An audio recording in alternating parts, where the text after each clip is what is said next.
Welcome, everyone. Welcome online. Welcome to the live stream, and thank you for joining us. My name is Stephen Sim, and I will be the moderator tonight, your guide through all the failure.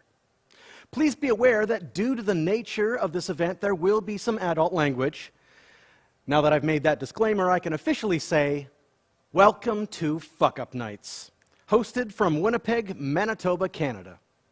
We are live streaming this event from an undisclosed location in Winnipeg, which is on Treaty 1 territory, the traditional gathering place of the Anishinaabe, Cree, Dakota, Dene, Métis, and OG Cree nations.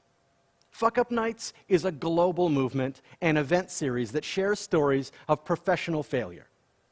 Tech Manitoba and North Forge have joined forces to bring this unique event to our city. We are excited to be here today. We couldn't make this happen without our generous partners and sponsors. Our presenting partners, Tech Manitoba and North Forge, as well, EventPro, Kaput, and Set the Bar Sales and Distribution. Now, before we start the event, I'd like to go over some of the housekeeping items. Keep in mind, this is a live show. That is, we're relying on technology to work. So be prepared for anything. For the first 100 people who registered for the event, you received a viewing package kit. We hope you're enjoying the goodies from Set the Bar Sales and Distribution. We will also be having 3 speakers today, back-to-back, with a Q&A for each speaker following their presentation. So please post any questions you have in the comment section on the live stream. We'll be monitoring this throughout the event. At the end of the event, head back over to Remo to network and mingle with the event attendees and our speakers. You won't want to miss the after party. Before we dive into what tonight is all about, I'd like to provide the event partners, Tech Manitoba and North Forge, to bring some greetings. Please welcome Joelle Foster, CEO of North Forge.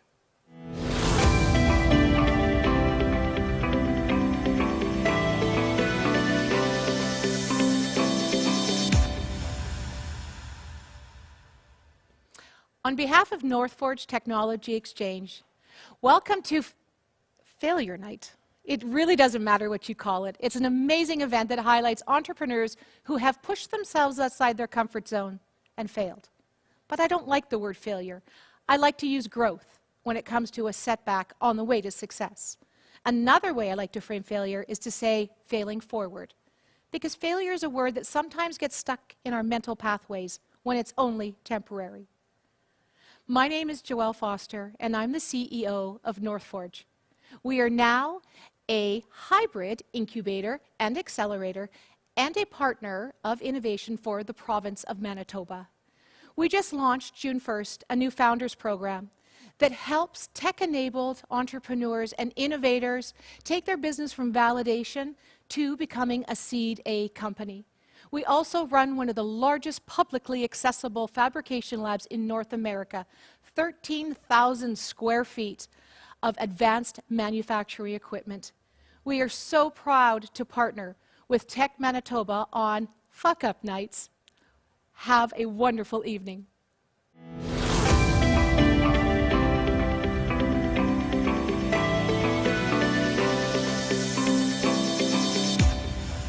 Thank you, Joelle. And now I'd like to introduce Kay Gardner, CEO of Tech Manitoba.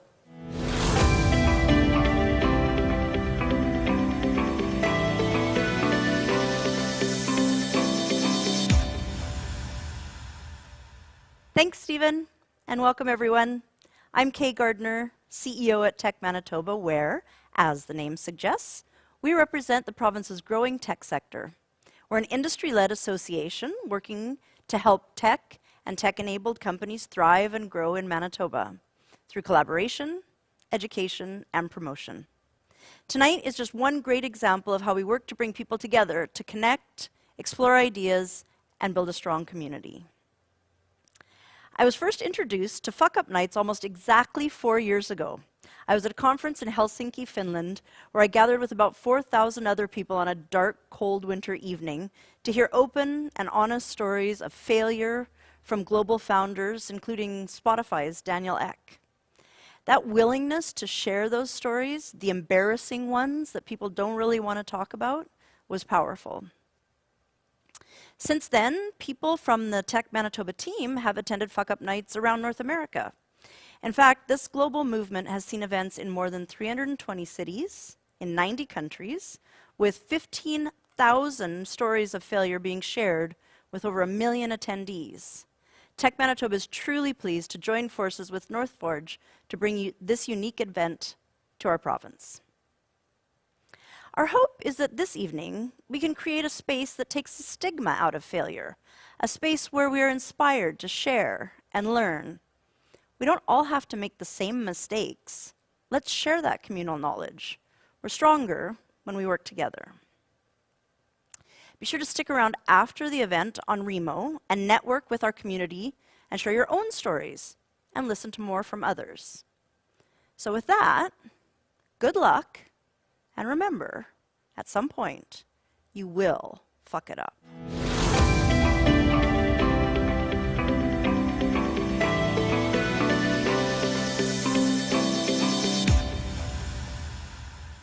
Thank you again to Tech Manitoba and North Forge for bringing us this event. Now, let's jump into what this event is all about. Failure is everywhere. In business, communications, technology, politics, art. But we're constantly told that failure is wrong, that it's shameful. Nobody talks about it. Well, we do. Fuck Upping is a global movement that helps people break free from the paradigms that limit their lives. We use failure to encourage difficult, vulnerable, and meaningful conversations. Fuck Up Inc. was created in Mexico in 2012 when 5 friends got drunk on mezcal and someone asked, why does everybody always talk about the Zuckerbergs and the Gates of the world, but no one ever shares their failures? Since then, we've worked to share the failure through initiatives that challenge the status quo and transform failure into radical solutions that help people make better decisions.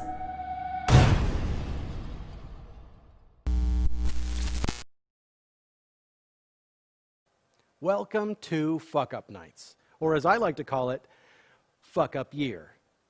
Anyone else have a strange year?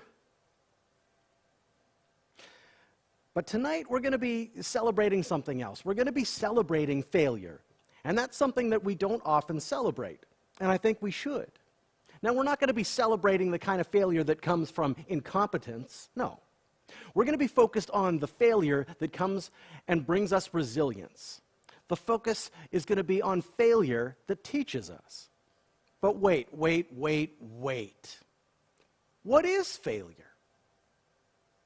Even in the dictionary, there's no definition relating failure to learning and overcoming obstacles.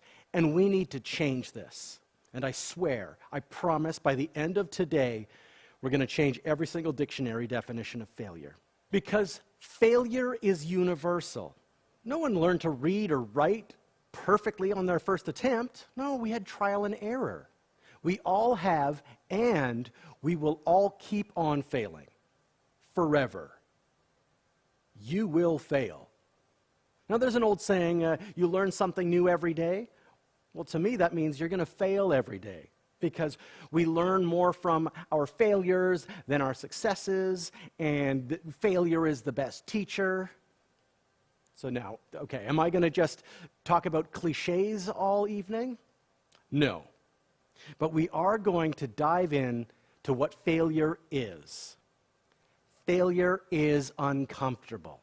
Now, even though failure happens every day in the world, we're still so afraid of it. Failure is awkward. It sucks. It takes us out of our comfort zone.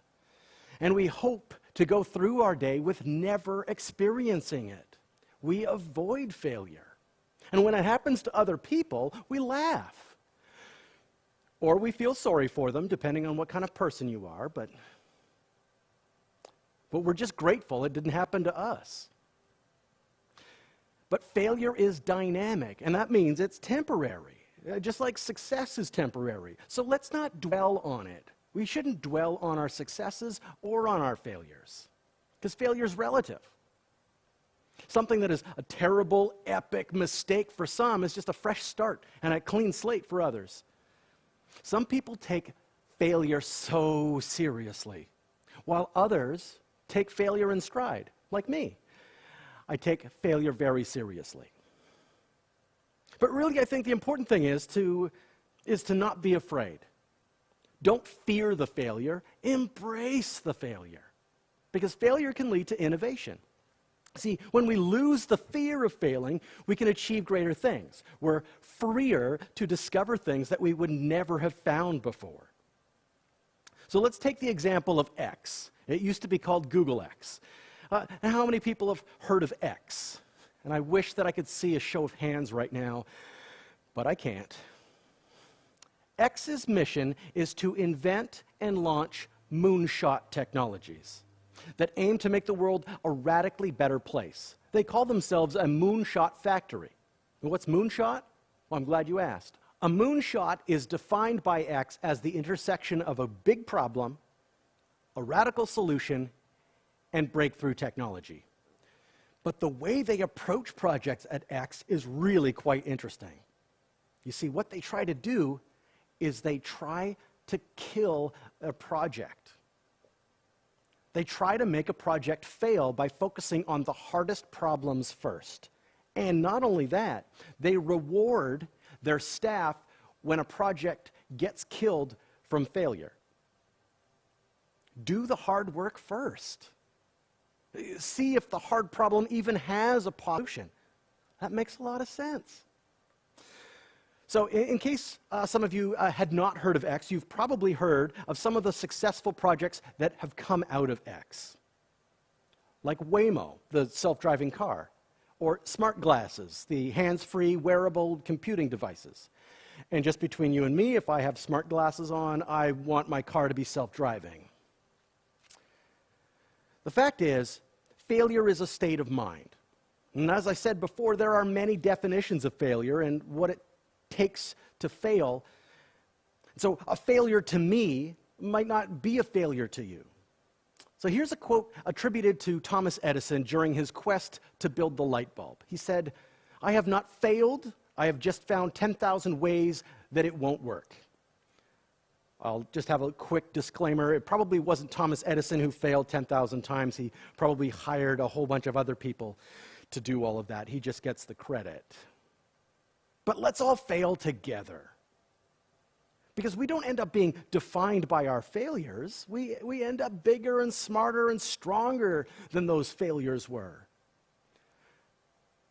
Today we have 3 stories of failures. These aren't cautionary tales, but stories of encouragement. Stories to let you know it's okay, that we've all been there, and that we can push through it, and we can get to the other side. We have 3 great guests with 3 great stories, and I look forward to sharing them with you.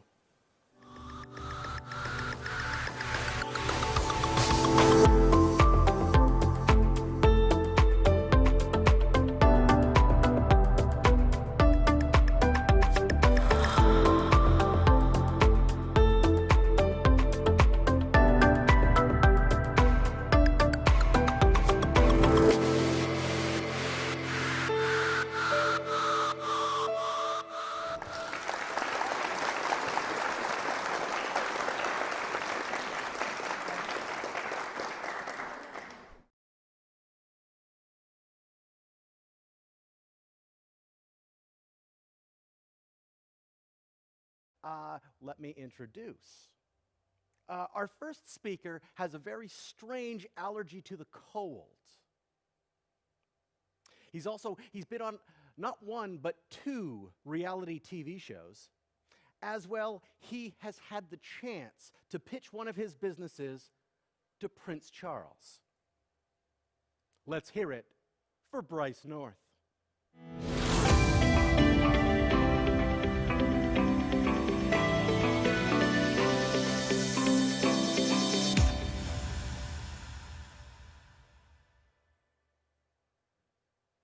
Thank you so much for having me here, and thanks for the awesome introduction. I believe a community that supports failure is such an important thing, so I want to thank all of you at home who are watching us talk about our most fucked up moments. Now, I believe that our rock bottom moments are the ones that truly define us and our risk tolerance. They are those memories that we hold close to every decision that we make while we quietly ask ourselves, can things really get worse than this? 5 years ago, I made a decision and took a risk that changed everything on who I am. But to understand the importance of this decision, we need to go back to 2011 and talk about why this is such an important part of my entrepreneurial career. By my last semester in university, I was already on to my 3rd startup, still recovering from the failure from my most recent, which we installed breathalyzer machines in nightclubs and sold advertising on them. More of the story, I love the ad world and finding unique ways to display ads.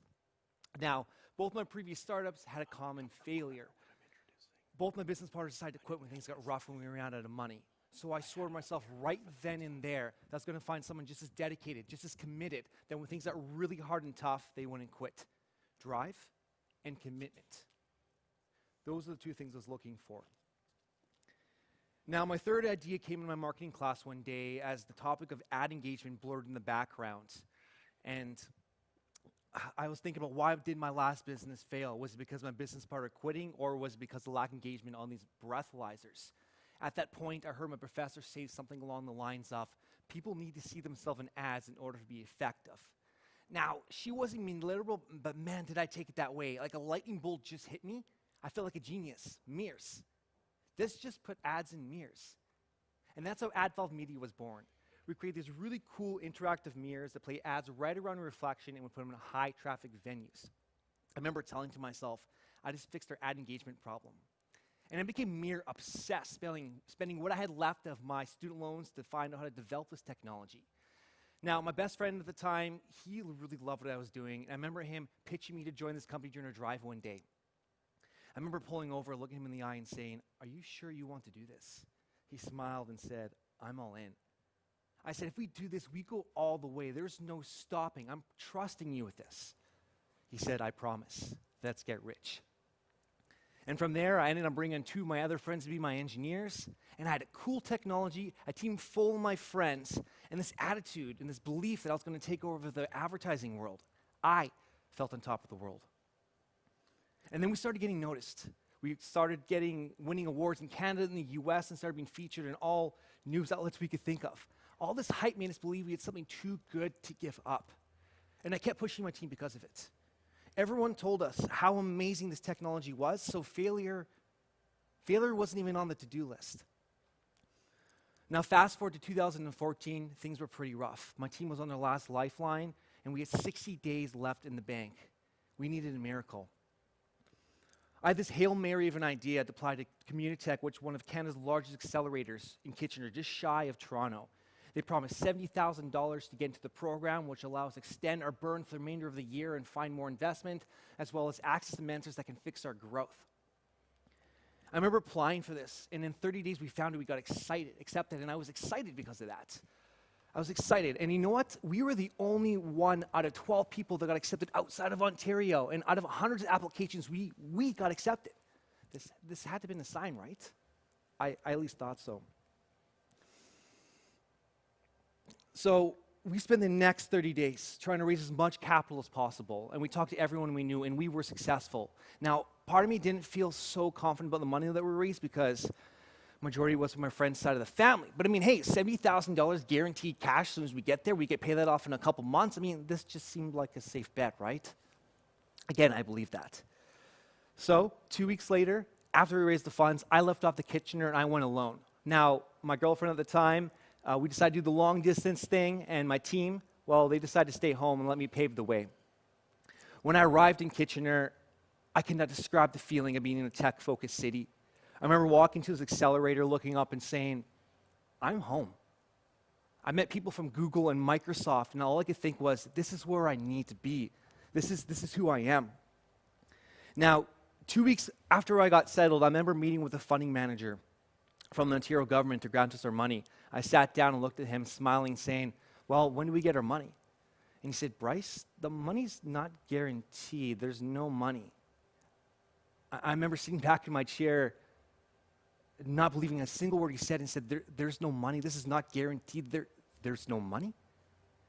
I ran back to that accelerator to talk to them and to ask them what's going on, but they ensured that there's capital just to go back and talk to them. So I did. I went back the very next day. I sat down in that same chair. I looked at him and said, this is guaranteed. He's like, Bryce, you have to apply for this. You can find out in 6 months. I said, 6 months? I don't have 6 months. I mean, I got bills to pay. What am I going to tell my friends here? This is borrowed family money? I mean, what am I going to do? He's like, Bryce, calm down. There's another option.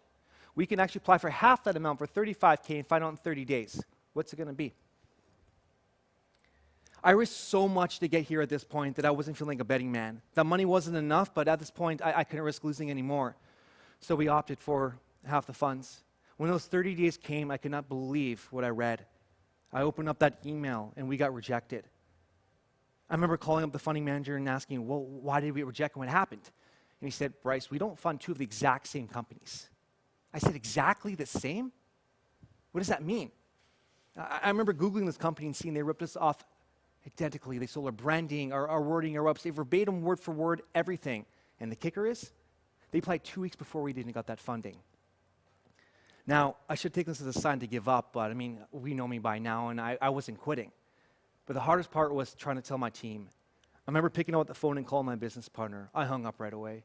I couldn't handle that. I thought I'm going to call my engineers first, get that out of the way, get their support, and then use them to talk to my business partner. I phoned up my engineers. They were mad, extremely mad, and they quit on the spot. You know what? Screw what I said. I'm in Kitchener. Engineers are a dime a dozen. I'll find others. I called my business partner. My heart was racing. I couldn't breathe. When he picked up the phone, I stumbled through that conversation, trying to deliver whatever news I can remember. Saying he was mad is an understatement. Saying he was livid was an understatement. I've never seen so angry in my life. He pulled the remainder of the funding and quit on the spot and hung up on me. I couldn't breathe. I was on the verge of tears at this point. I had to get out. I had to leave. And I remember just leaving that building saying, I need to go home. I need to find my bike and ride home. I go outside and it's pouring. Perfect. Least of my concerns. But you know what? Feels like a bad scene in the movie. I go to my bike got stolen. Not believing this, not believing these string of events. I go to the nearby pub, which is around the corner, to call my girlfriend and vent. She apologizes about the bad timing and ends up breaking up with me. I lost my girlfriend, my friends, and 5 years of building a business because someone stole my idea. At that point, I just decided to walk home in the rain. The next day, I received some of the best advice I've ever got in my life. I had my mentor meeting with some of the amazing advisors. I remember entering that room and telling my string of events.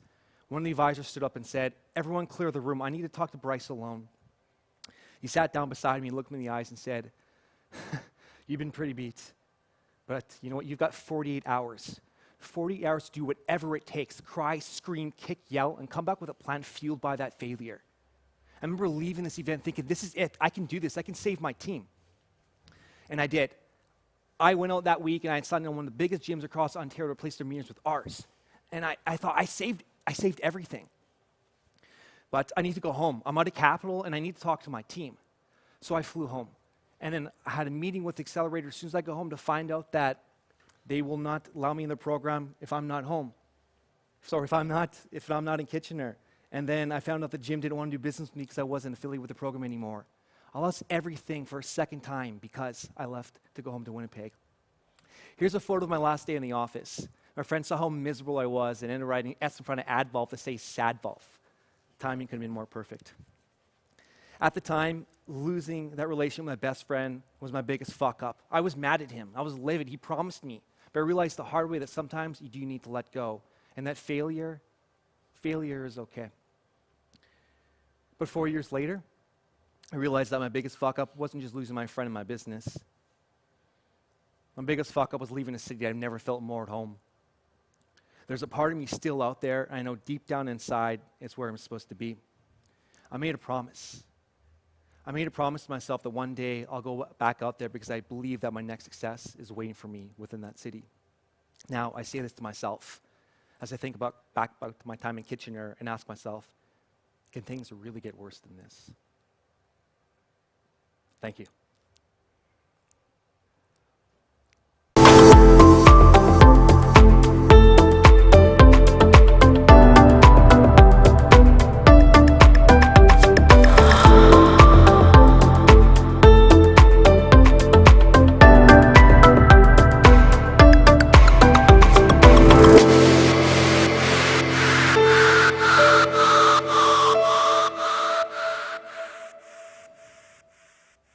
Great, thanks, Bryce. Well, thank you for having me. There's a lot there, Yeah, it's an outrageous story, eh? There's absolutely. A lot going on. but you lived it. You lived it. I was there. I was definitely there. So we're starting the Q&A now. So I'm going to do some Qs. You're going to do some As. Sounds And first Q right out of the gate is so you're like marketing guy, right? Yeah. You got obsessed with this marketing, and you've had a couple marketing businesses. So my first question is, what is that new thing in marketing that you're seeing on the horizon? And I don't give away any secrets because I know that you can get ripped off. I've heard about that happening. Yeah. But like, no one stole my idea, please. Yeah, please don't. But what is that new thing in marketing that you see? Yeah, that's really great. So I'm really invested in the e-commerce world right now. I feel like that's my field when it comes down to marketing, and I've studied a lot because of that. When it comes down to e-commerce, I think automation is huge, especially in AI. So, aside from my pitch coaching business, I also work for Master Code, and we do artificial intelligence with chatbots. Okay. What's really unique about that is you apply that to e-commerce, you can really automate the conversation, marketing, and sales, and so forth. So we're moving more into needing less humans and more of an automated process through AI. So it's like having a salesperson on call all the time, but that's just the AI is the salesperson. Yeah, that's like tip of the iceberg, but there's a lot more underneath it when it comes down to carrying that conversation and engaging and pushing a user through that funnel. And is the idea to have it be so that I don't know that I'm talking to an AI?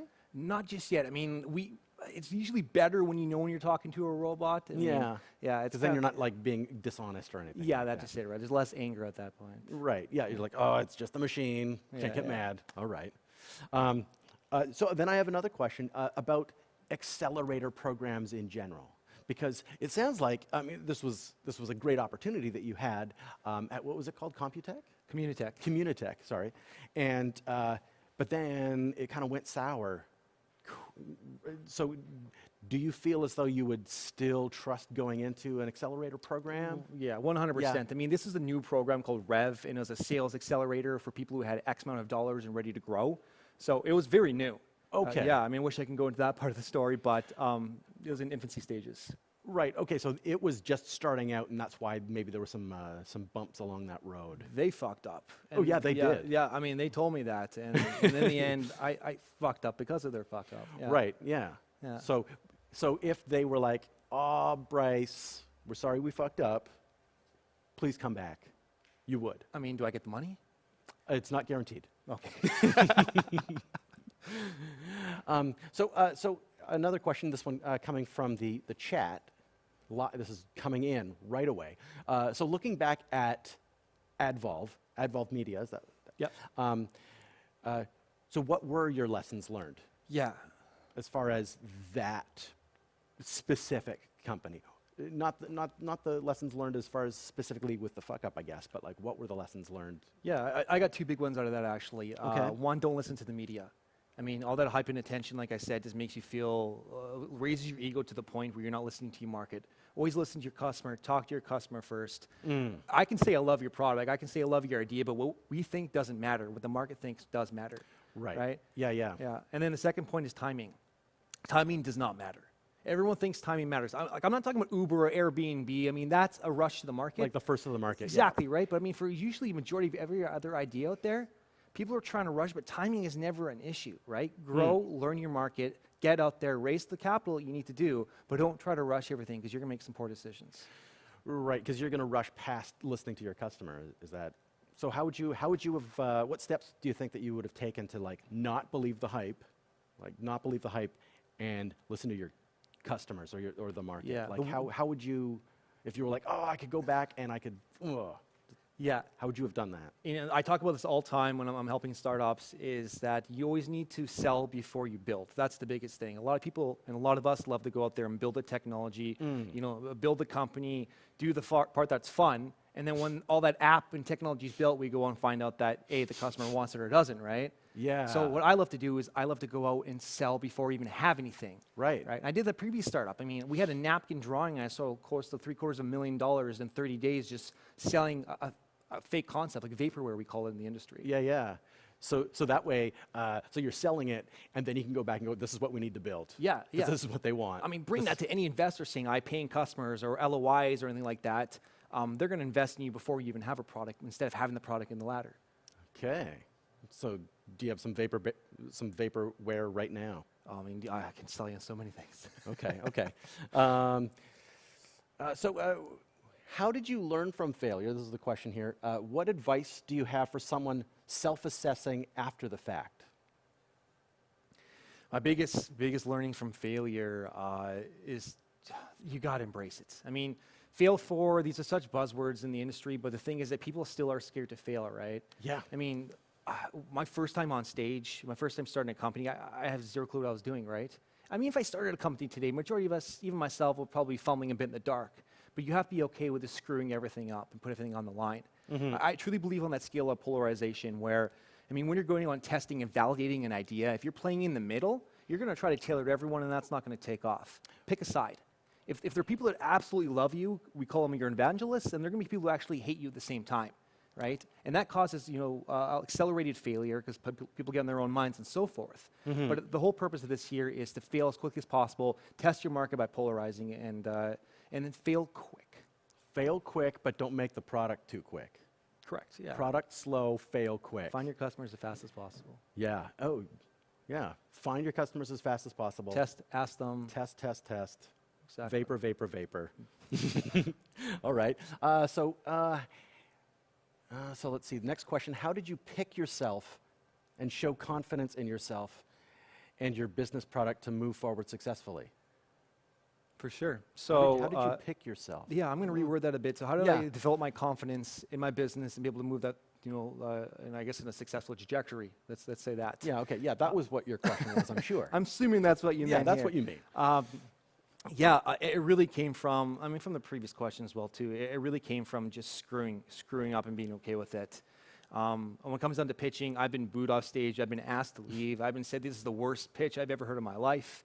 So in the beginning stages, when you were up there failing quickly, let's say, and you didn't have like the experience, how did you pick yourself up? How did you give yourself that confidence that you needed? Because as you were saying, you're asked to leave. You're being booed off stage. Like, how did you just stick with it? I don't. It's part of the personality, I guess. I mean, I wish I Yeah. had an answer for that, but I mean, I hate when I don't know something, and I hate when I can't figure out an answer, or why I'm not good at something, or why something's not working. So I'm going to keep trying at it. You go. I move fast. I talk fast. I noticed that. Yeah, I mean, I'm not calming or slowing down. I mean, but at the same time, I mean, because of that, I think I do so many things at once. A lot of times, it's kind of suppressing a lot of the failures and forgetting about them. But I mean, if you just keep and always have multiple plates moving, I like to call it, right? Multiple things going on at the same time. You're not going to focus on those failures. You're going to focus on the plates that are still up and spinning. So I say, just tackle multiple things at once. Figure the ones that are going to continue spinning for keeping up with the metaphor and which are going to fail and go forward. Don't worry about the smashed plates on the stage. Keep the ones spinning on the poles. Oh, great. So one last question then. What lasting impact would you want to have on your hometown? Great question here. And I've traveled all over the world, and I've been part of accelerators, obviously the one in Canada, and taught and coached in the ones like in Vietnam and the States. And what I think that we need to have here when it comes to impact in Winnipeg is just more deal flow. And what do you mean by deal flow? Deal flow is, we don't have enough investors. We don't have no venture capitalists and not enough angel investors to invest in the brilliant minds that are here. And we don't, because two things happen. People leave Winnipeg. It happens, right? They do. And I mean, there's more money out in bigger cities like Toronto, right? I've been there and I saw it at the same time. And there's more talent too, and there's more going on. So what I need for deal flow is we need more people doing things here, leaving Winnipeg, right? I'm with you. Building their networks, but bringing that back, right? Because here's the theory behind here, is that if you actually start going out and people are asking, where are these amazing people coming from? And these investors are asking, where are these ideas and entrepreneurs coming from? And they find them from Winnipeg, they're eventually going to come down to the root source, right? We need to spread out our network and not confine so much. Build who we are, build those networks, and bring tech and people back here. So the people that are finding the success in other cities, bigger markets, don't forget your roots. Come back and nourish those roots. Because Winnipeg, we're a great incubator for these great people with great ideas. So, I agree, yeah. So let's do that. All right, I think that's a great place to end on. Thank you, Bryce. Thank you so much for having me. Great talk. All right. All Cheers. right.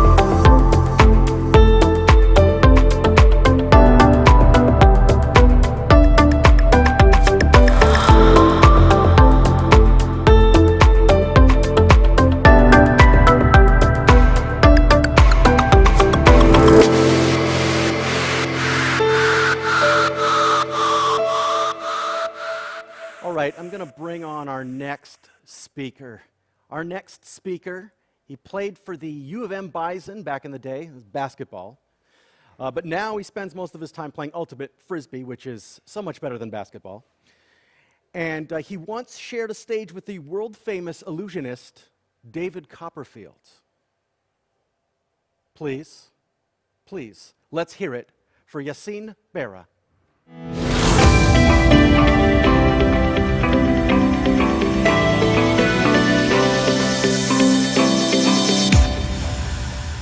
Thanks so much, Stephen.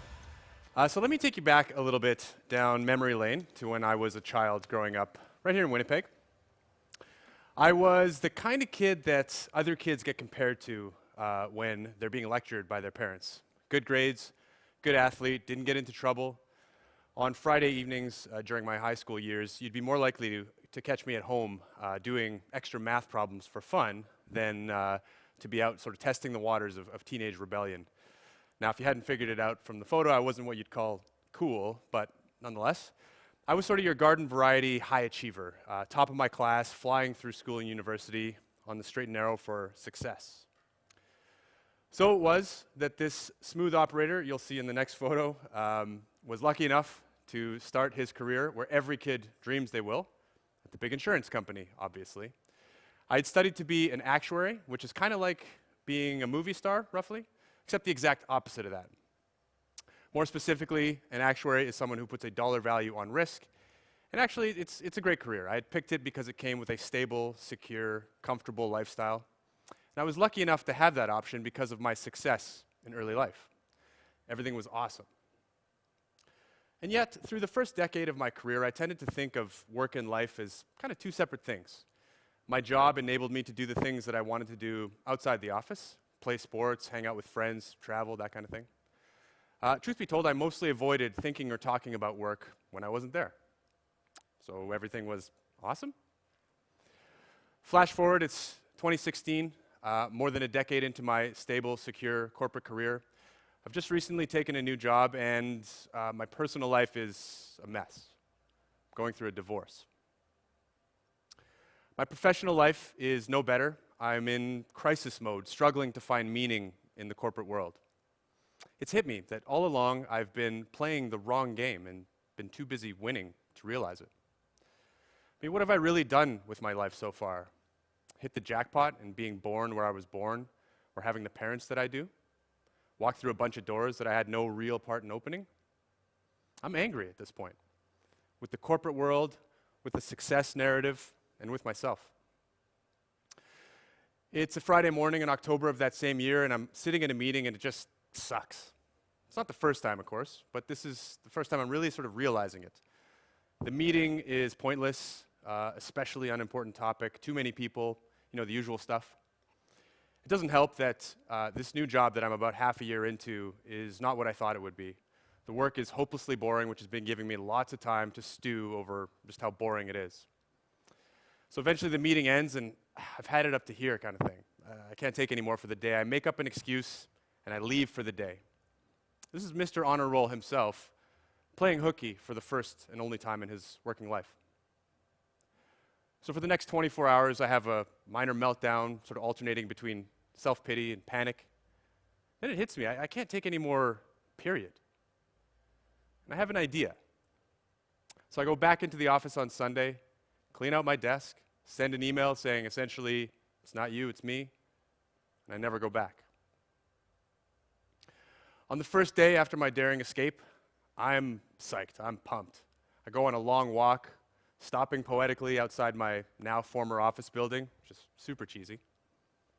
I'm overcome with excitement for my big idea, which is a new kind of nonprofit. If you think about it, charities always need money, right? Why couldn't they make their own? Couldn't I start a typically for-profit business and use the profits instead for social good? So I set out to do just that. I'm going to build a financial advisory business that redirects its profits in support of charitable causes. And it's the perfect idea. I'm going to change the world. I'm going to use all the skills I've acquired in my career so far. And in the process, my work's going to go from spiritually empty to being suddenly supercharged with meaning. So I work as hard as I've ever worked, and I love every second of it. Okay, now everything is awesome. So I dive into making a logo, a website, a marketing pitch. The setbacks start pretty early on, but just the usual types of hiccups that every new business faces. It's what's supposed to happen. After all, entrepreneurship is all about battling through adversity, right? It's okay, I stay focused, getting out into the community to tell as many people as I can about my new concept. But I'm having trouble kind of getting my point across. People in the financial services industry don't get me. The nonprofit sector isn't sure what to make of me. I struggle to get people to see what I see. On the customer side, I go way out of my comfort zone. I mean, here I am, a career-long spreadsheet guy, now wearing sales, marketing, customer service hats. I feel pushy when I'm trying to sell, totally lost when trying to come up with social media content, just generally out of my element. I mean, I'm trying my best, and it's just tough. My friends and family seem, at least to me, to be sort of vaguely sympathetic, which I take to mean that they're sure I've lost my mind. And in fairness, who walks away from a six-figure corporate gig, a comfortable, successful life for this? For 18 months, my savings dwindle and my anxiety mounts, working myself to exhaustion, just hanging on to this idea and I'm not getting anywhere. And one day, it finally dawns on me. Dude, nobody cares. The first rule of starting a business is that you're supposed to make something that people want. Turns out the whole time I was making something that only I wanted. So, having realized that, I began the process of winding it down. Now, for all the struggle that led up to that point, the end of the chapter was pretty uneventful. All I had to do was sort of venture out into the job market, and pretty quickly I'd landed a great job at Skip the Dishes, which has been an awesome experience. So that was lesson number 1 when the dust settled. I'm exactly as lucky in this world as I thought I was. I took a risk, failed, and the stable, comfortable life was right there, waiting to take me back. I learned that failing on my own terms with big ambition to help others, honestly, it felt like way more of a win than just taking the safe path and just simply reaping the rewards of a life I was born into. So if you think about it, it seems to me that you can't really fail in the pursuit of meaning, because in doing so, there's meaning in the failure itself. I also learned that the big idea that I had of a business with a social purpose, well, that has a name. It's called a social enterprise, and there's a thriving community of those doing great work right here in Winnipeg. So if I were to rewind the clock, I would, for starters, pick a different business concept. I had been trying to give people a new way to help each other, and while I still believe that helping people is something that fundamentally people want to do, it's clear to me now that the specific itch I was trying to scratch didn't exist. I would also not put so much pressure on myself. I mean, yeah, I was born really fortunate, true, but being in a mad rush to somehow make up for that is a good way to help nobody. Otherwise, I wouldn't change much, to be honest. Failure in a specific sense always constitutes progress in other ways. You know, gaining knowledge and wisdom, building character, the things that bring us here this evening. So that's why I'm, I'm not the only one with a story of big failure and little regret. So in the end, if you ask me, what's worse than fucking up? Well, that's easy. Only ever doing things that you can't fuck up. Thank you.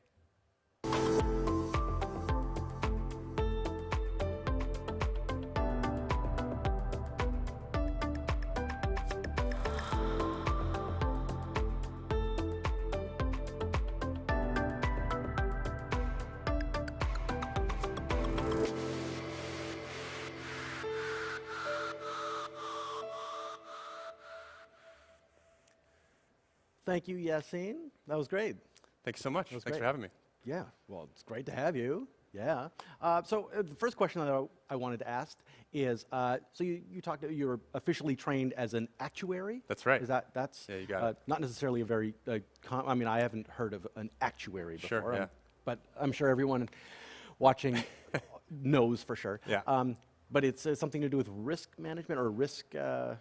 Yeah, the way that I was thinking about it was, it's basically you put a dollar value on risk. That's the general description. Actuaries work in insurance. They're the ones who price insurance and put a dollar value on liabilities, all the exciting things. Yeah, you know? super exciting. Yeah, really exciting. So, so I guess the question is kind of with that, because you took a big risk. Yeah. Right. So were you crunching the numbers? I crunched with your own risk. Were you Yeah. like, oh, I wouldn't insure myself? I crunched approximately 0 numbers. You're like, I jumped off. I'm Yeah. a professional actuary, but I am not going to look at any of the risk Yeah. I'm about to jump into. Yeah. Yeah, the only calc here is I'm calculating that it was about 0 numbers that I crunched before taking the plunge. You're like, 0. Yeah, that's it. Okay. Wow. Okay. All right. All right. So there's a question up here from our viewers. What made you make the jump from the founder of Change Wealth to back to the corporate world at Skip the Dishes? So yeah, what was it like? Like, oh, I'm going to jump back in. Yeah, and I'm thinking the emphasis of the question is kind of going from solo startup, that kind of thing, right back into corporate, where corporate was the thing I was trying to get away from in the first place. That's right? a way better way to put in the question. Just want to make sure I understand, but Yeah, ultimately, when I joined Skip, which was 2.5 years ago or so now, it was sort of at the tail end of like startup mode still, I would say. And Of Skip. yeah, Right. yeah, right. So Skip was started in like 2012, and by 2018, it had done a lot of cool stuff, and it was one of the sort of Winnipeg success stories, startup success stories. It sort of fit. I needed a job with a stable paycheck, and it was a company that was doing really interesting work, and it wasn't very corporate actually, but more resembling, I guess, some of the companies I had worked with previously than being in startup mode. So fair question. Right. Yeah. So it was like, oh, this is like I'm going back to corporate, but it's not so corporate. That's basically it. Yeah. Yeah. Cool. And that's making you happy. Yeah, it was great great. then. It's great now. It's a pretty relaxed, casual atmosphere. It's not very corporate by contrast to, some of the companies I guess I've worked at in the past. So That you would leave with just sending an email. something like that. Yeah. The next question here. What is a particular failure you think everyone should experience because the lessons from it are valuable for everyone? So, Yeah. it's kind of like a hard question to wrap your brain around, but Well, I mean, a particular failure. I mean, I think what failure would you recommend? Yeah, it's funny, right? Because I think that failure, I mean, obviously we're here to reflect on the growth that comes from failure. I would recommend not failing if you can avoid it. However, if you're going to fail, Unavoidable. I think that's the lesson here. I think maybe another way of putting it would be what failures do you think people should go through, or what growth? Maybe failure is the wrong word, right? What are the lessons people need to learn? I'll tell you what. So I was saying to somebody today in conversation that I find that growth, in my experience, comes from discomfort. So whether it's failure or otherwise, putting yourself in positions of discomfort is where there's a ton of growth to be had. And so I would strongly recommend that. And that generally means putting yourself in an environment where you don't have the answers, you're new, you're sort of very green and uncomfortable. Yeah, and I think that's it right there. Instead of saying, "Oh, make yourself uncomfortable," you're not saying go out and feel pain. No. But get out of your comfort zone. You got it. Yeah, try something new, learn a new language, or try some new food. That's it. Yeah. Yeah. Oh, I agree. That's good. Another question here: how would you encourage more social entrepreneurship in Winnipeg?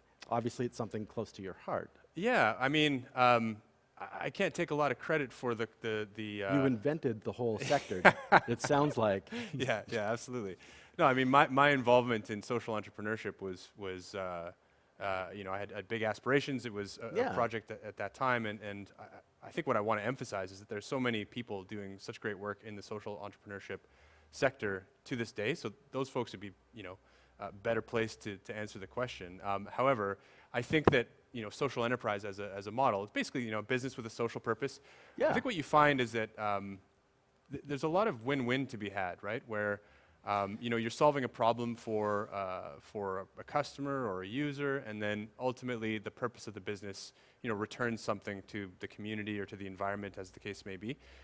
So there's a ton of win-win, and sometimes the underlying purpose of the business can actually be part of the sort of value proposition that gets people interested in being a customer in the first place. So I think for me, number one is just having more awareness of the concept of social enterprise is a good thing. When I got into this world, I had never heard the term myself. Right. You thought that you had invented it. Something like that, yeah. Which is great. That's great. It was an interesting thing. I ended up having I went to talk to somebody at a local organization early on, and I explained the concept, and they sort of said, "Oh, a social enterprise," and I went, "I don't know what that is, but that might be it." No, it's the Yassine enterprise.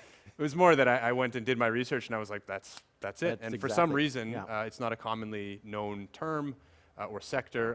Tons of potential there, and really cool work that happens, every day. And it will be growing. So maybe, do you have any shout outs to any local social entrepreneur or some of that? Yeah, so that's there's a happening in network. Winnipeg? Maybe the easiest thing is to shout out the network of the Canadian Yeah. Community Economic Development Network. Has a thriving, constituency here in Winnipeg and in Manitoba, which is great. it's a network of a bunch of different social enterprises, nonprofits, charities, that kind of thing that do just awesome work. And so I would recommend that people check that out. Okay, and that's Googleable. Yeah, for sure. Yeah. Okay, great. CEDNet is the acronym, CCED Net. CCED net. Yeah, Check it out. you got it. Okay, so another question here. That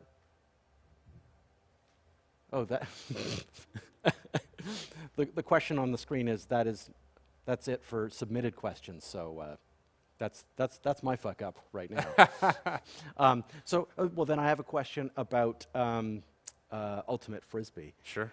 Do you feel as though your skill set transitioning from basketball really did lend itself to ultimate? Yeah, that's fair to say. I think a lot of people that pick up the sport of ultimate frisbee do so as as adults, as I did, with friends or classmates or whatever it is. And yeah, a lot of people come from different sports backgrounds, which was made the transition easy for me. I like the game just because it's fun, but it's kind of like the social enterprise of sports too, right?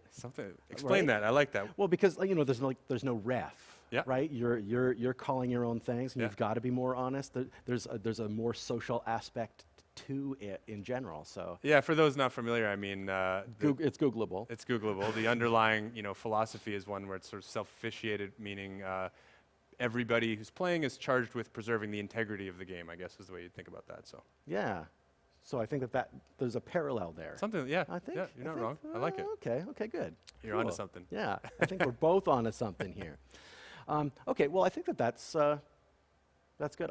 A good place to Right on. end it, unless there's something else that you want to say right now. No, thanks for having me. This is a lot of fun. It was great having you. Right on. Yeah, thank you, Yassine. Thanks.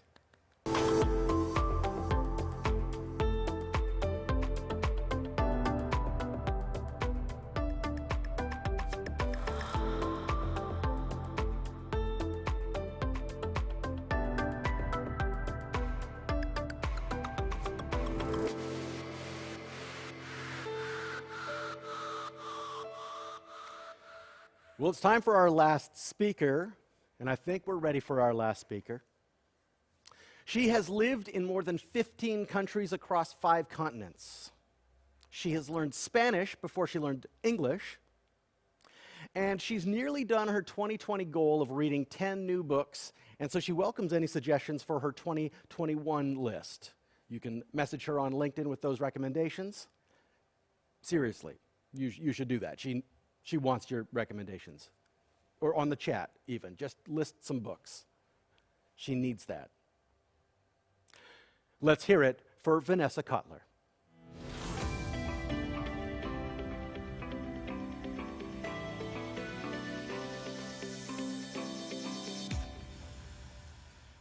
Thank you so much for the introduction, Stephen. Now let me take you back to when it all started. Back in 2013, I was applying for my dream job, management consulting. The process was exhausting. Putting together the perfect resume, cover letter, applying for jobs sucks. Every rejection felt like a gut-wrenching punch to my confidence. Fortunately, the hard work paid off when I landed my dream job at Monitor Deloitte. I would be a strategy consultant helping the world's largest companies with their strategy. I couldn't believe it. I was so excited. From day one, my peers called me Partner Vanessa because they thought I would never leave Deloitte. And honestly, neither did I. In 2018, I took a one-year sabbatical from Deloitte to join Remote Year, a 12-month global remote working program. I was meant to come back to Deloitte after this year. During this 12-month journey, I lived across Asia, Northern Africa, Europe, Latin America, moving every month. I felt so lucky that I had the possibility to travel around the world with 35 other people while keeping a job. During this journey, I met Neil, who had also experienced similar frustrations in hiring. And together, we began to work on an idea to change the way that people apply for jobs. And that's how Octagon Careers was born. Octagon Careers was an app that enabled applicants to apply for jobs without the need for a resume or cover letter.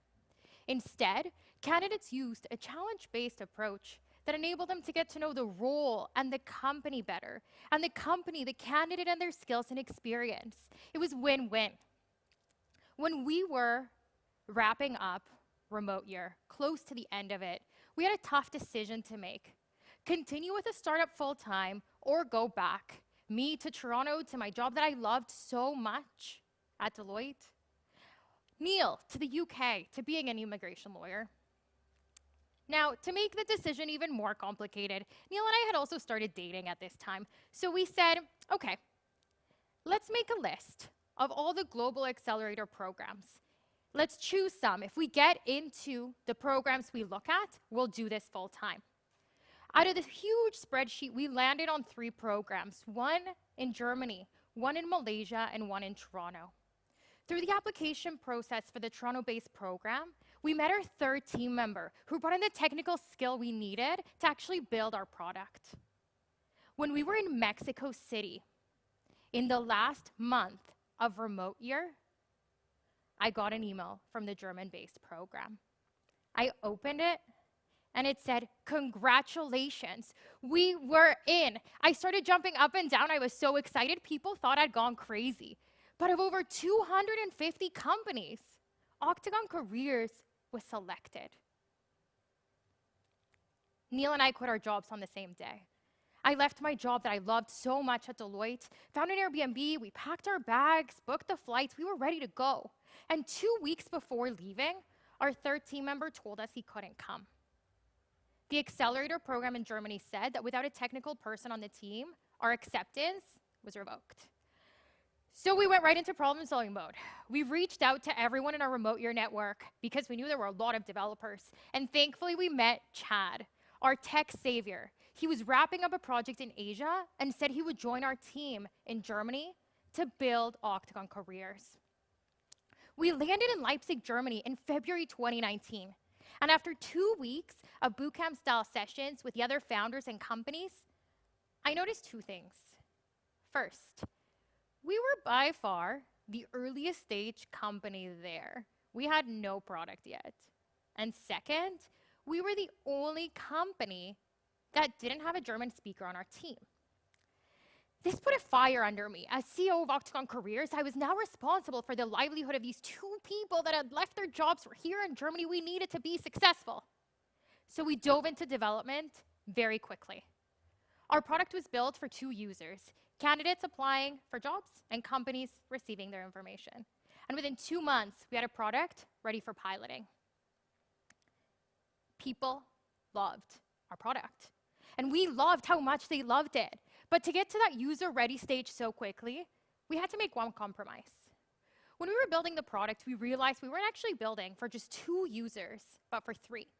The third was us, the admins, because we needed an interface to actually build these challenges that candidates were taking. So what was the compromise? We built a backend for all 3, but the front end only for companies and candidates. This meant that every single challenge had to be hard-coded into Octagon Careers. This worked fine until it didn't, because companies started asking if they could build their own challenges. They didn't want to rely on us to be building them every single time. I couldn't believe that I hadn't thought about this possibility that my customer might see the product in this way. We were about 3 months in when Chad told us he had to leave us. Unfortunately, we still had no funding. We were very early stage, and he needed a way to make money. So he left with a promise of returning once we had that funding. We had such a strong reliance, though, on needing someone to build that interface for the admins because companies were asking for it that we said, okay, we'll find some way to get a cheap junior developer, subsidized through some grants, a student. They'll come in. It'll be okay. And then things got worse. When I was 17, I had scoliosis fusion surgery for a curvature in my spine. Since then, I'd lived totally fine with 2 titanium rods, 16 screws, and a connector bar in the middle. When I say totally fine, I mean so fine that less than a year prior, I'd hiked Machu Picchu. But as luck would have it, on a Saturday morning at the gym, I started hearing a strange cracking noise in my back. And I'm the type of person that likes to push these things down. They're going to go away. I don't have to do anything about it, but the noise didn't go away. So eventually I went to the hospital. The first thing they said to me was, "Ma'am, we need you to stop walking. You definitely have some broken metal in your back. You might have a broken spine." I felt as though I was in the middle of nowhere in a hospital in Leipzig, Germany, where I could barely understand what the doctor was saying. I had a broken product I couldn't fix. I had a broken back I couldn't fix. What? I failed Neil, I failed Chad, this company that was meant to be this great success that I'd left everything behind for. The job that I left at Deloitte that I loved so much, that I cared so much for. All for what? For this? For nothing. What would people think of me? Neil and I had to make a quick decision. At this point, we'd been dating for over a year, and we packed our bags and headed to Winnipeg so I could get my back properly looked at. I landed in Winnipeg in a wheelchair. And honestly, I felt worse than I looked. I felt the failure all around me and within me. Thankfully, my back ended up being okay. The doctor said it was just broken metal, and turns out you can live with that. But travel was off the table, and so was returning to Germany, at least for a bit. So Neil and I sat down and thought, could we start this back up in Winnipeg? I hadn't lived here in nearly 10 years, and it was Neil's first time living in Canada. We had such limited connections, and honestly, we were exhausted. So I reached out, one last attempt to get our company back on track, to our German-based pilots to see if they would work with us still. And they said yes. They would work with us if we could be in Germany in person. This was before COVID, when you still needed that in-person connection to build these types of business relationships. So, with no prospects and very little sleep, we ceased operations. I still think about Octagon Careers, but over time, I've learned to stop wondering the what-ifs. Although my business, my baby didn't grow, I grew so much as a person, and there's 3 key lessons that I'd like to share with you. First, speed isn't always the #1 thing. Even in a very early stage startup, your customers are. We've spoken with hundreds of them, but we should have spoken with more. We shouldn't have missed that angle, that possibility of how they would see our product. 2, it's so important to have the clarity and the commitment and stake of a founding team. We knew from the beginning that Neil and I were the co-founders of Octagon Careers, but we should have clarified Chad's equity stake in the business. It's better to have less of something successful than more of something unsuccessful. 3, when you're thinking of starting a business, it is so much work to start a business. I know it may look glamorous on social media, you see the awards, you see the conferences, the presentations, but in reality, you work way more than any other job, and you get paid way less, often zero. That said, that unique experience, the ability to build your idea from nothing into something, and gets you out of bed in a way that nothing else does. Now, I'd like to close with one broader learning. I recently found a diary from when I was 11 years old, and I'd like to share a short excerpt with you. I'm terrified. What if I fail? That won't be good, not at all. Really, I'm scared. Help. Help. All caps, half a page of a child's diary. I was 11 years old. What was I so scared of? I was so scared of failing a science test because it would mean the end of a world. At the end of my world. Our fear of failure comes at such a young age, and it is up to us to change that. I'm really grateful for you taking the time to listen to all of our stories this evening, because it is by listening to stories about failure and sharing our stories of failure that we make failure accepted and encouraged. Thank you very much.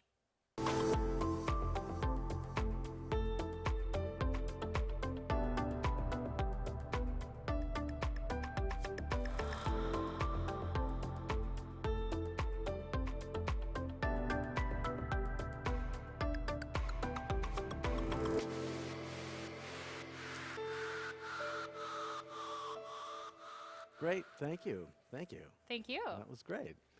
Okay, so the first question that I have is, well, it's about the remote learning. You went, or not the remote learning, sorry, Remote the year. remote year, the Yeah. whole year, all over the place, and that was, what, like 2 years ago? Yeah, all of 2018. All of 2018, so it was like, it was like this intense, like pre-COVID, I'm gonna work remotely before everyone else is. Yeah. So you're a little bit of a remote expert. It's I'm taking that as a question. I'm Oh, going to no, put that question mark. well, No, are you telling me? No, I'm It's a telling you that you are. I am, So then the okay. question Yeah, is, yeah. maybe you have a couple like little tips that you learned before that then you got to like put into practice or see be put into practice. Yeah, it's a really good question because I would say when COVID hit and so many people moved to working from home, I received a lot of messages about this. And they said, you know, Vanessa, you worked remotely for a year. Could you tell me, like, what did you do? How did you do this? How did you do that? Yeah. And the first thing that I said is it's very different when you intentionally choose to work remotely than when all of a sudden you're working remotely unexpectedly. Yeah. So there was a lot of planning and preparation that had gone for me to feel ready to do that. So of course there were like the weekly check-ins, learning to do video calls, being more mindful of time zones. You know, when you're working in Asia with people that are in Canada, you have to be willing to stay up a little bit later. But I think that when we think about remote work in the context of today, it feels different because back then we could explore so much. And that was part of the advantage of remote year. We got to see all these cities as we were working, whereas I think Yeah. here right now it's more You get to see your living room. you get to see your living room, exactly. So it's totally different from the standpoint of like what strategies do you need to be successful in your everyday? Because before it was get your work done as quickly as you could so you could go see this beautiful city. Whereas here it's, well, actually you can do whatever you want throughout your day and spread out your work maybe a little bit in the morning, take another chunk in the afternoon, take a bigger break for dinner with the family, and work a little bit more at nighttime. So I think that the strategies for success are a little bit different. Yeah, I guess, yeah, it would be a different, because you're going through a different thing. For sure. Yeah. All right. Well, we have a question from the chat here. So how valuable were the contacts that you made in those far-off places compared to the connections that you've made here in Winnipeg? So traveling remotely, I guess you had a cohort that you traveled Yeah. with. So I guess that could apply to that, the contacts that you made with that cohort or in those other places. Yeah, for sure. So it's actually really interesting because we did travel as a cohort of 35. Which sounds also amazing. It was awesome, yeah. But also in each city, we did events so that we got to know the business community. So I actually did build connections in every city that I traveled to. Wow. So when thinking about the, I guess, how strong those connections are versus like some of the ones that I've built in Winnipeg, I actually think there's an interesting parallel because anytime that anyone from Winnipeg is looking to go to any of these places, I'm like, yeah, let me know, where are you going? Okay, I'll connect you with someone. And I always find that I have this global network that I can help to connect others with. I think part of it is I was just so impressed by how welcoming Winnipeg was when I came back. To me and to some of the people that I meet, it's crazy that it's been just over a year since I've been back in the city. And I think there's a very unique feeling of community and that sense of belonging here. So I think for me, I feel like I'm very much of Winnipeg, but with a global network that I'm always happy to make those connections with. Right, because how long were you in Toronto before so you went from Winnipeg to Toronto? So I went to Queens for school as well. So I was gone, yeah. Years and years Yeah, and years. years and years and years, okay, yeah. right. Okay. Okay, well, let's see what the next question here is. From the chat, when do you know when it's time to quit? Is it the lack of funds or the lack of support or a third thing that we don't know? How do you know? Because it's hard to quit, Yeah, right? it's really hard to quit. And I think it's different in different situations. So if I think back to our experience when knowing where to quit, definitely I think sometimes companies just have to quit due to funds because there's nothing else that you can do, right? You can't keep going. Yeah, There's no way. you run out of steam. You run and out, there's- yeah. exactly. So I would say like that's a common reason why it would happen. But I mean, equally, you may have started a business that didn't really require that much upfront investment, and you're just finding there's no customers. So maybe there wasn't product market fit. So if you're finding that what you're building, no one wants, that's also a good sign that perhaps it Right, makes sense to quit. because ideally, I guess you would want to quit before you ran out of money. It's not For like, sure. oh, let's just run this until we're completely dry. Yeah, and I think for us, what it was, honestly, Yeah. we were so tired. Like I always say, I worked so hard that my back literally cracked. It's true. And that's what happened because it was so much work and energy. So sometimes it's, really thinking about the situation and what's in front of you and understanding, do I need to take on additional team members or is it really that time to quit? But I think it does depend on the situation. Yeah, absolutely. Absolutely. Well, there is another question here. Do you think there is an amount of time you should allot to finding and understanding your target market before you go full force with your product or idea?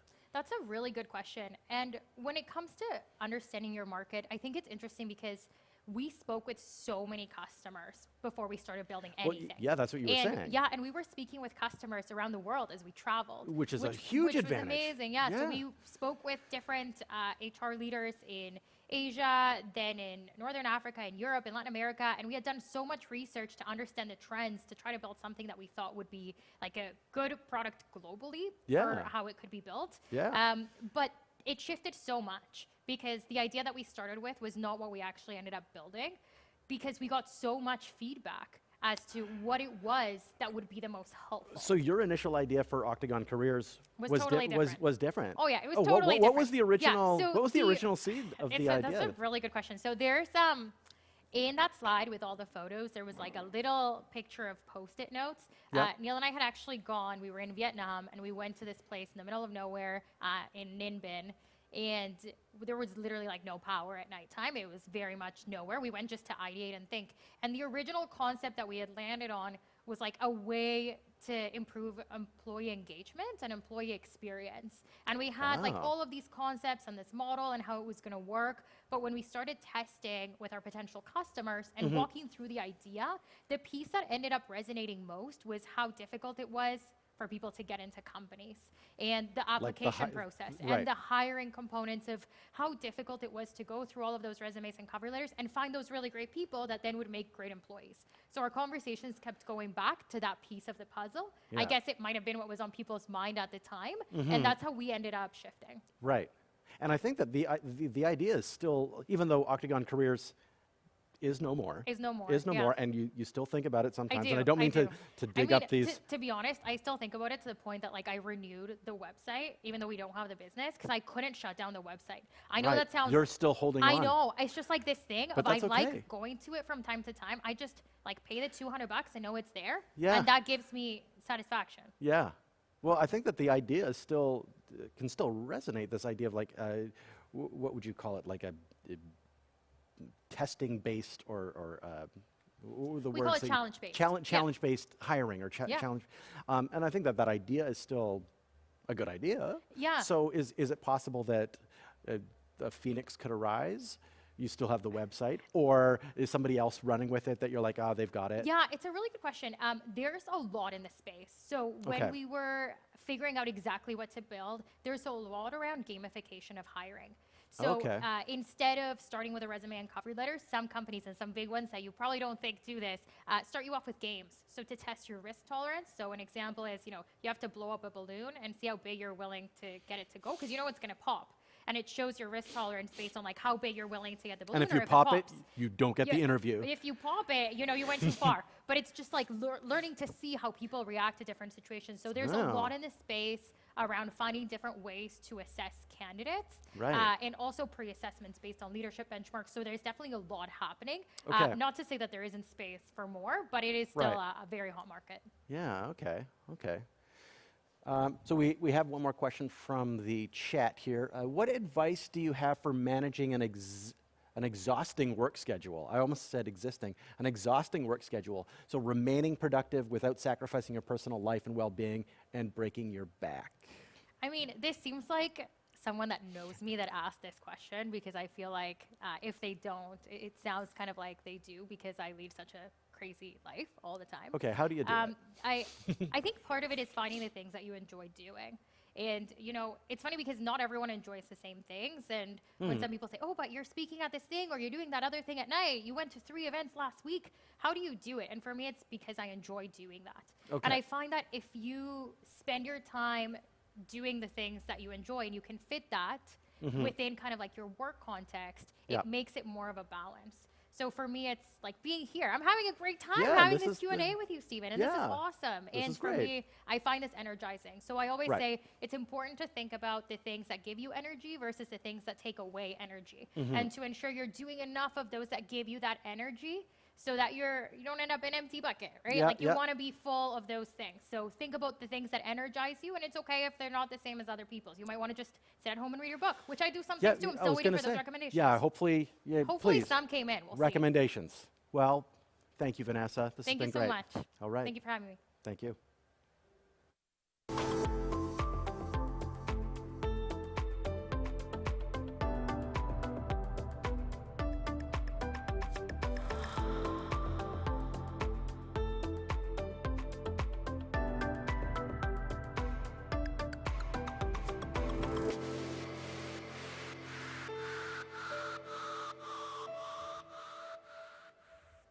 Well, thank you everyone at home for tuning in. And thank you, I want a big thank you.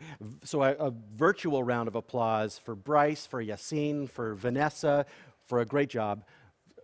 Okay, okay, keep it going. Yeah, okay, that's good. That's good. I'd also like to, a huge thank you to Tech Manitoba and North Forge for joining forces and bringing this event to Winnipeg. This has been great. I love it. I'd also like to thank our sponsors, Kaput and Avent Pro, as well as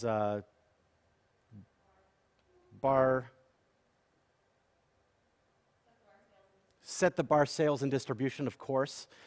There is a post-event survey we would love for you to fill out, and that link is available maybe on the Remo. It is. It's available on the Remo. I was right with that. And speaking of Remo, please go back and let's mix and let's mingle at the after party. Let's network on Remo. You'll be able to mix with other attendees, maybe some of the speakers, who knows. And hey, share your fuck up story. I'm sure that you have one as well. So please remember that celebrating failure is just is okay. We're all going to fail together.